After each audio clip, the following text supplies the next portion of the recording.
आज दिल्ली की सड़कों से जो तस्वीर सामने आई है वह सिर्फ एक प्रदर्शन की तस्वीर नहीं है। यह उस लोकतंत्र की तस्वीर है जहां अपने अधिकारों के लिए आवाज उठाने वाले छात्रों के हाथों में किताबों की जगह पुलिस की लाठियां दिखाई दे रही हैं। सोचिए, छात्र कौन है? ये कोई अपराधी नहीं है, ये कोई आतंकवादी नहीं है, ये कोई देश के दुश्मन नहीं है। ये वही बच्चे हैं जो अपने भविष्य के लिए पढ़ाई करते हैं, सालों मेहनत करते हैं, अपने माता पिता की उम्मीदों का बोझ लेकर परीक्षा देते हैं। और जब उन्हें लगता है कि उनके साथ अन्याय हुआ है तो वे अपनी आवाज को लेकर दिल्ली की सड़कों पर उतरते हैं। और सरकार ने क्या किया? उनकी बात सुनने के बजाय रास्ते में बैरिकेड लगा दिए। उनके सवालों का जवाब देने के बजाय पुलिस की लाठियां चलाई गई। उन युवाओं को जिनके हाथों में कलम होनी चाहिए थी, उन्हें पुलिस की मार सहने पर मजबूर किया गया।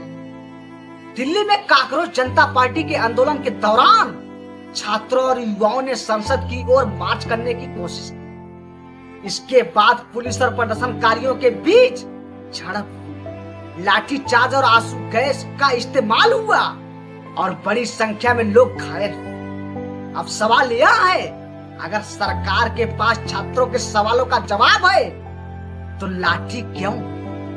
अगर सरकार ने कोई गलती नहीं की तो छात्रों की आवाज दबाने की जरूरत क्यों? अगर लोकतंत्र में जनता को अपनी बात रखने का अधिकार है तो युवाओं को सड़कों पर पिटने की नौबत क्यों आई? मोदी जी, आपने देश के युवाओं से बड़े बड़े वादे किए थे। आपने कहा था युवा देश का भविष्य है, लेकिन आज जब वही युवा अपने भविष्य को लेकर सवाल पूछ रहे हैं तो उनके सामने पुलिस की लाठियां क्यों खड़ी कर दी गई? क्या अब इस देश में सरकार से सवाल पूछना अपराध हो गया है? क्या अब पेपर लीक परीक्षा में कथित गड़बड़ियां और छात्रों के भविष्य पर सवाल उठाना देशद्रोह हो गया है? और सबसे बड़ा सवाल, क्या लोकतंत्र सिर्फ चुनाव के दिन वोट डालने का नाम है?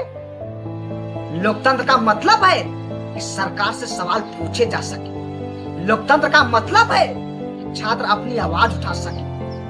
लोकतंत्र का मतलब है कि जनता की आवाज को लाठी से नहीं, तर्क और जवाब से सुना चाहिए। लेकिन आज दिल्ली में जो हुआ उसने देश के हर माता पिता को सोचने पर मजबूर कर दिया। जिस बच्चे को उनके पेरेंट्स अपने जिंदगी की कुल कमाई लगाकर पढ़ाते हैं, जिस बच्चे के सपने के लिए परिवार अपना पेट काटता है, उसी बच्चों का